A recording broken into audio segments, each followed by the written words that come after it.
si, moi si.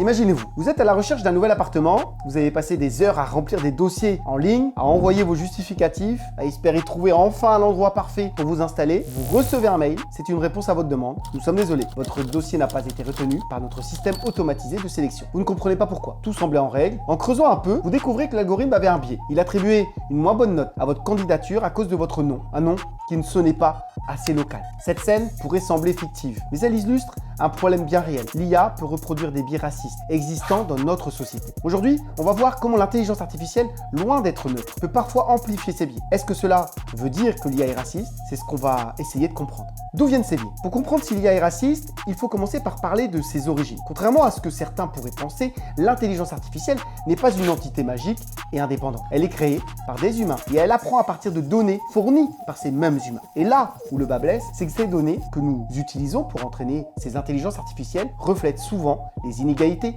les préjugés et même les discriminations présentes dans notre société. Prenons un exemple, les systèmes de reconnaissance faciale. Ces systèmes sont entraînés à partir de millions de photos de visages. Même si les bases de données utilisées sont majoritairement composées de visages de personnes blanches, l'algorithme aura du mal à reconnaître correctement les visages des personnes à la peau foncée. Le résultat, des erreurs beaucoup plus fréquentes pour ces populations, des fausses identifications et parfois des conséquences très graves.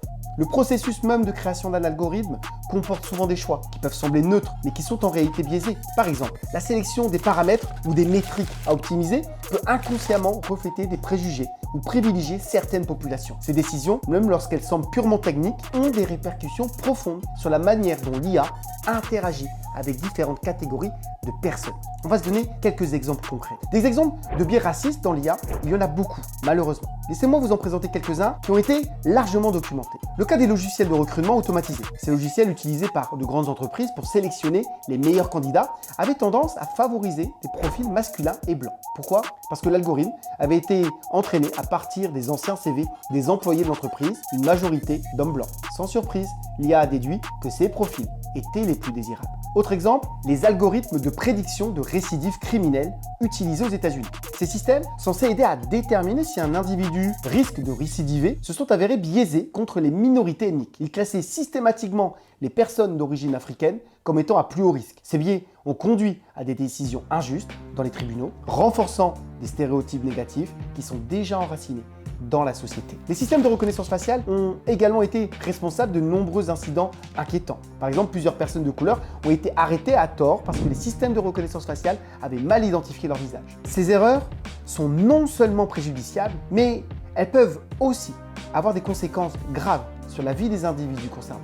Et puis, il y a ces chatbots et systèmes d'IA conversationnels comme ChatGPT qui, lorsqu'ils sont exposés à des conversations racistes, pourraient finir par répéter et même renforcer ces préjugés. Parce que oui, ces IA apprennent à partir de nos propres mots, nos conversations, nos comportements. Et si notre discours est truffé de biais, l'IA n'a aucun moyen de savoir que ces biais sont faux ou dangereux. Un autre exemple, moins connu mais tout aussi frappant, est celui des systèmes d'analyse de crédit automatisés. Certaines banques et institutions financières utilisent ces algorithmes pour décider de l'octroi de crédit. Or, il a été démontré que ces systèmes pénalisaient parfois injustement certaines minorités, les empêchant d'accéder à des prêts, même lorsqu'ils avaient un profil financier comparable à celui de candidats issus de groupes privilégiés. La question qui se pose alors est la suivante. Est-ce que l'IA est raciste? La réponse courte est non, pas intrinsèquement. L'IA n'a pas de conscience, pas de volonté propre et donc pas de préjugés innés. Cependant, elle est un miroir de la société qui l'a créée. Si cette société est traversée par des inégalités et des discriminations, l'IA en sera le reflet. Ça se résume ainsi. L'IA n'est jamais que les préjugés inscrits dans des algorithmes et dans des données. Les biais dans l'IA sont donc le produit de plusieurs facteurs. Les données biaisées, les choix des développeurs et le manque de vigilance dans le processus de conception. L'algorithme lui-même n'a aucune intention malveillante, mais il reproduit les inégalités qui se trouvent dans ces données d'entraînement. C'est un peu comme si vous essayiez d'apprendre à cuisiner en suivant des recettes toutes plus mauvaises les unes que les autres. Peu importe votre volonté, le résultat sera très probablement immangeable.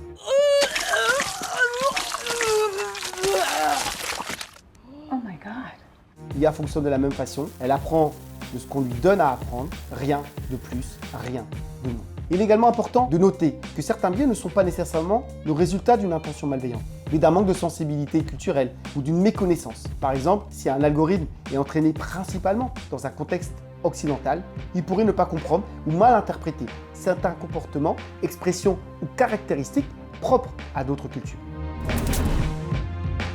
Alors que faire pour lutter contre ces biais raciaux dans l'IA? Heureusement, il existe des solutions, même si aucune d'entre elles n'est parfaite. L'IA neutre n'existera jamais. La première piste est d'améliorer la qualité des données d'entraînement. Plus les données seront diversifiées et représentatives de la réalité, moins l'algorithme aura de chances de développer des biais. Cela veut dire inclure des visages de toutes origines dans les bases de données de reconnaissance faciale ou des exemples issus de divers contextes culturels dans les modèles conversationnels. Cela implique également de mettre en œuvre des techniques de débiaisage des données. Ces techniques visent à détecter et à corriger les biais présents dans les données avant qu'elles ne soient utilisées pour entraîner un modèle. Par exemple, si une base de données contient un nombre disproportionné de données issues d'une population spécifique, il est possible de rééquilibrer ces données pour mieux représenter l'ensemble de la population. Ensuite, il faut diversifier les équipes de développement. Plus les concepteurs de ces IA viendront d'horizons variés, mieux ils seront à même de comprendre les préjugés qui peuvent exister et donc de les corriger.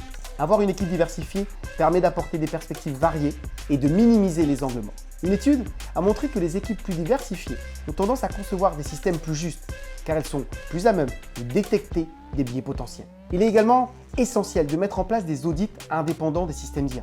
Ces audits, réalisés par des experts extérieurs, peuvent aider à détecter des biais que les développeurs eux-mêmes n'auraient pas remarqués. Plus de transparence est nécessaire dans la façon dont ces systèmes sont conçus et évalués. Les audits doivent inclure des tests sur la façon dont les algorithmes se comportent vis-à-vis de différentes populations avant de s'assurer qu'aucun groupe n'est injustement défavorisé. Enfin, la réglementation est une piste. En Europe, par exemple, l'AI Act vise à encadrer les pratiques des entreprises qui conçoivent et utilisent l'intelligence artificielle en établissant des règles claires mais souvent contraignantes pour éviter les discriminations. Ce type de régulation a au moins le mérite de forcer les acteurs à prendre au sérieux les questions de biais et travaillent activement à les éliminer. Il faut aussi encourager la transparence et l'éthique dans la conception des systèmes d'IA.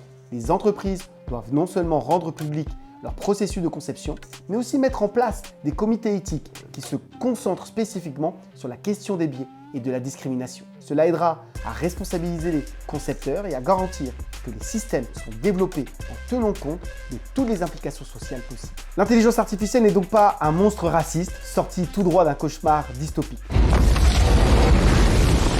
C'est un outil et comme tous les outils, son utilisation dépend de ceux qui le créent et de ceux qui l'utilisent. Aujourd'hui, nous avons la responsabilité de faire en sorte que l'IA soit un outil équitable qui bénéficie à tout le monde sans distinction. Pour y arriver, il faut que nous soyons vigilants, que nous améliorons les données, que nous diversifions les équipes et que nous mettions en place des garde-fous réglementaires. Ce n'est qu'à ce prix que l'IA pourra tenir sa promesse, celle d'un futur meilleur pour tous.